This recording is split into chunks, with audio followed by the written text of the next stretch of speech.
नमस्कार महाराष्ट्र राज्यातील पीएम किसान लाभार्थी शेतकरी बंधू आणि भगिनींनो, आपले स्वागत आहे किसान योजना MH चॅनेलवर।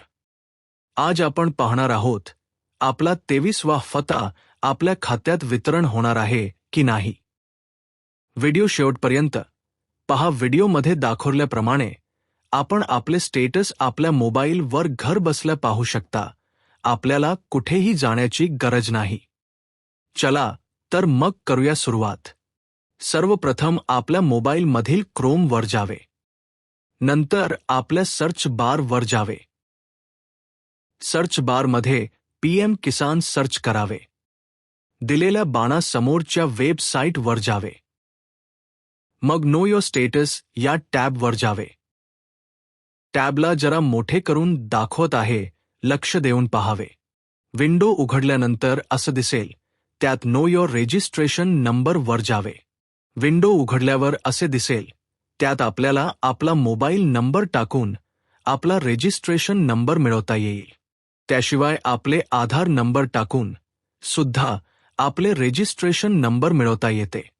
व्हिडिओमध्ये दाखवल्याप्रमाणे आपण आपले अचूक आधार नंबर टाकून त्यात दिलेला कॅप्चा कोड टाकावा। गेट आधार OTP वर क्लिक करावे। मग आपल्या आधारशी लिंक असलेल्या मोबाईल नंबरवर एक OTP येईल, तो इथे टाकावा। OTP टाकल्यानंतर गेट रिपोर्टवर जावे। त्यानंतर अशी विंडो उघडेल, त्यात आपले रजिस्ट्रेशन नंबर आणि आपले नाव दिसेल। आपले रजिस्ट्रेशन नंबर लिहून घ्यावे। पुढे आपल्याला जेव्हा काम पडेल तेव्हा त्याचा वापर करता येईल। परत नो योर स्टेटस या टॅबवर जाऊन आपले रजिस्ट्रेशन नंबर टाकावे, कॅप्चा टाकावा। गेट OTP वर क्लिक करावे।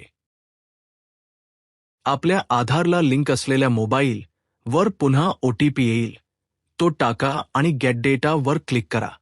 OTP टाकल्यानंतर अशा प्रकारची एक नवीन विंडो उघडेल। त्यात आपण सांगितल्याप्रमाणे फार्मर ID दिसेल। यानंतर आता ज्याचा फार्मर ID नसेल अशा शेतकरी यांना लाभ मिळणार नाहीत। यासाठी आपण यापूर्वी एक व्हिडिओ टाकलेला आहे, आपण चॅनेलवर जाऊन पाहू शकता। शेतकरी यांचे नाव दिसेल। आपले पीएम किसान योजनेचे रजिस्ट्रेशन झालेली तारीख दिसेल।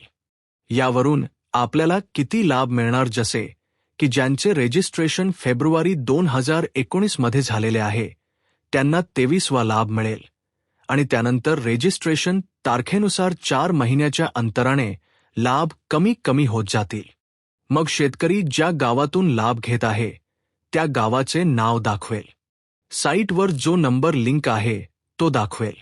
पुढे गेल्यानंतर महत्त्वाच्या अटी जर येस असतील तरच आपल्याला येणारा लाभ आपल्या बँक खात्यात मिळेल, अन्यथा मिळणार नाही, म्हणून नीट लक्ष देऊन पहा। सगळ्यात अगोदर आपल्या पीएम किसानशी आपली जमीन सत्यापित केली आहे का पहा। इथे येस दाखवत आहे। आपल्या स्टेटसवर येस असेल तरच आपल्याला पुढील लाभ मिळेल आणि जर नो असेल तर जमीन सत्यापित करण्यासाठी आपण लँड सीडिंग नो असेल तर काय करावे यासाठी पण एक व्हिडिओ टाकलेला आहे, तो पहा आणि त्याप्रमाणे कार्यवाही करा। मग येते eKYC।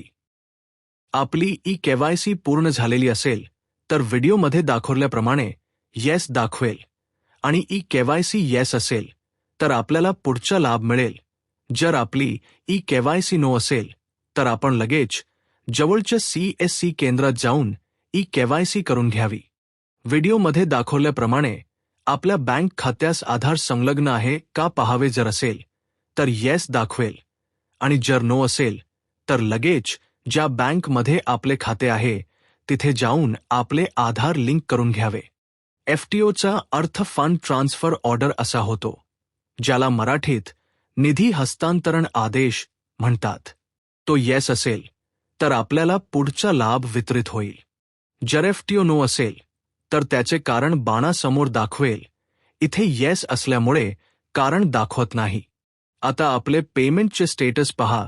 इथे रजिस्ट्रेशन उशिरा झालेले असल्यामुळे 19वा लाभ दाखवत आहे। बाणासमोर पहा, इथे पेमेंट मोड आधार दाखवत आहे, कारण एफटीओ वापरल्यामुळे आता आपल्याला ज्या बँक खात्याला आपले आधार लिंक असेल त्याच खात्यात पैसे मिळतील. इथे पहा, ज्या बँक खात्याला आधार लिंक आहे त्या बँकचे नाव दाखवेल. ज्या खात्यात पैसे पडलेत त्याचे खाते क्रमांक पहा. आता बँकचा UTR क्रमांक दाखवेल. UTR म्हणजे युनिक ट्रान्झॅक्शन रेफरन्स. हा प्रत्येक बँक व्यवहारासाठी दिलेला एक विशिष्ट 12 ते 16 अंकी क्रमांक असतो. आणि आता कोणत्या तारखेला आपल्या खात्यात पैसे जमा झाले त्याची तारीख पहा. आता दाखवलेल्या लाभ क्रमांकवर क्लिक करून पाहू शकता की कितवा लाभ कोणत्या बँकमध्ये पडला. तर शेतकरी मित्रांनो, अशा अत्यंत सोप्या पद्धतीने तुम्ही घरबसल्या तुमच्या मोबाईलवर PM किसानचे स्टेटस तपासू शकता.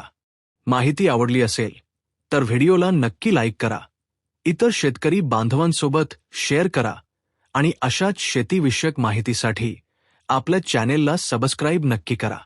पुन्हा भेटू अशाच एका नवीन माहितीसह. तोपर्यंत धन्यवाद.